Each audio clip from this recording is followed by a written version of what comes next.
আমি আসল রাজা। মাছের ঝোল হোক বা বিরিয়ানি, আমি না থাকলে কোনোটাতেই স্বাদ নেই। আমি সবার সাথে মিশতে পারি। আরে রাখো তোমার আলু, আমার মতো বাহারি সাজ আছে তোমার? আমার গায়ে ডোরা কাটা নকশা দেখে মানুষ মুগ্ধ হয়ে যায়। আমি না থাকলে ডালনা জমবেই না। চুপ করো সবাই।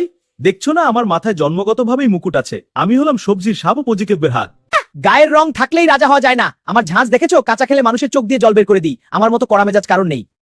তোমরা মানুষের শরীরে রক্ত বানাই, আমি যখন কড়াইতে পড়ি পুরো ভাত লাল হয়ে যায়। আমার মতো রং কি কারো আছে?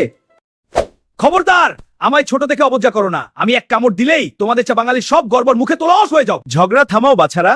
আমরা সবাই মিলে যখন লাবড়া বা চচ্চড়িতে মিশি, আমরা আলাদা থাকলে সাধন সংমিশায়। আমি এত মনোমরা কারণ আমি দেখতে সবজিদের মতো সুন্দর নই।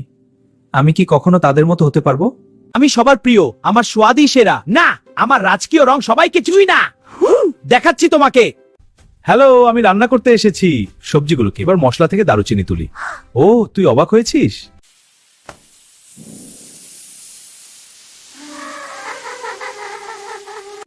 দারুচিনি ছাড়া আমাদের স্বাদ অসম্পূর্ণ।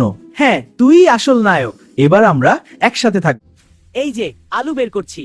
কি খুঁজলে? দেখো, ওয়াও, এটা সোনার বাক্সাটা। এটা কোন গুপ্তধনের? সবাই সাবধানে এগো, জঙ্গলটা ঘন। দেখো তোর সামনে। দেখো, একটা উজ্জ্বল সোনার বাক্স। ওয়াও, ভেতর থেকে সোনালী আলো বেরোত আছে ভেতরে। চল খুলে দেখি। চল বাক্সটা খুলি। আমি সোনার হীরা চাই। খোলার সময় হলো। রূপী সবজিদের সবচেয়ে বেশি দরকার। এই ঝুড়িতে সুন্দর আপেল, আঙ্গুর আর কলা রয়েছে, কিন্তু এদের গায়ে ধুলোবালি আর জীবাণু লেগে আছে। তারা ফলের উপর নাচানাচি করতে। একটি ছোট ছেলে দৌড়ে এসে ঝুড়ি থেকে একটি বড় লাল আপেল তুলে নিল। পেটটা খুব কষ্ট করছে। কিসে এলো বাবা? এখানে খুব ব্যথা বাবা। দেখুন, ফল ধুয়ে খাওয়া খুব জরুরি, কারণ এতে ময়লার জীবাণু থাকে। চলুন দেখাই।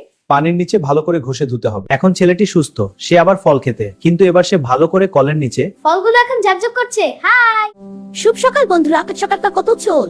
হ্যাঁ, সবাই এখানে একসাথে খুব খুশি। এবার একসাথে বড় হই।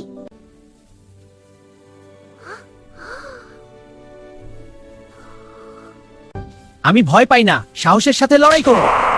আমার দৃঢ় মনোভাবের সামনে তুই টিকবি না। চল শুয়োপোকাকে এই পাতার দোলনায় করে অন্য গাছে নিয়ে যাই। দেখ, প্রায় পৌঁছে গেছি। ধন্যবাদ বন্ধুরা। আমরা যখন ডালে চড়বো, আমি সবচেয়ে ওপরের মিষ্টি ফলটা নেব, কারণ আমি ওপরে থাকবো। আমার দাম বেশি হবে কারণ আমি মাটির ওপরে থাকি। এই গাজরটা কত টাকা? মাত্র 20 টাকা কেজি দিন। কিন্তু পরে দেখা গেল গাজরের চাহিদা বেশি। মাটির নিচে ইঁদুর ভয় দেখায়।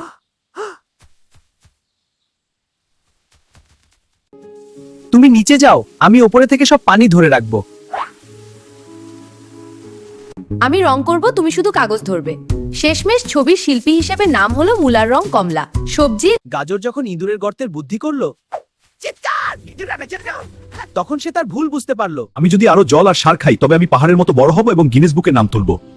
অতি লোভে সে অকালেই পচে নষ্ট হয়ে গেল। তুমি যদি দুপুরের কড়ারোতে বেশিক্ষণ করে জাল দিয়ে যাও, সবচেয়ে সুন্দর হওয়ার এটাই সুযোগ। কিন্তু বিকেলের আগেই তার চামড়া পুড়ে কুঁচকে গেল। আমি যদি আরো বেশি ঝাল হতে পারি, তবে গোটা দুনিয়া আমার পায়ে লুটোপুটি খাবে। বাজারের সবচেয়ে আকর্ষণীয় দিক হলো নানা রঙের সবজি, বেগিমুতা আর কমলা গাছের অপূর্ব রঙের মেলায়। অনেক সবজির বাজার বা আড়তে সরাসরি কৃষকরা তাদের ক্ষেতের ফসল কৃষকরা। হ্যাঁ, সব তাজা। এই যে ওই পালং শাক দাম কত? হ্যাঁ, 20 কেজি দিন। এই নিন তাজা।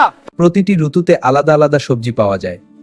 শীতকাল পলা, ফুলকপি, বেলকপি, বেকো বলার সমাহার পদ। এই তরকারি কত টাকা কেজি? 50 টাকা কেজি। এত দাম? 40-এ দিন। না ভাই, কম হবে না। আচ্ছা, 45-এ দিন। ঠিক আছে। শহর বা গ্রাম সবজির ব্যাপক অবশ্যই খুব কম দামে তাজা সবজি কিনে পুষ্টিকর খাবারের নিশ্চয়তা পাওয়া যায়।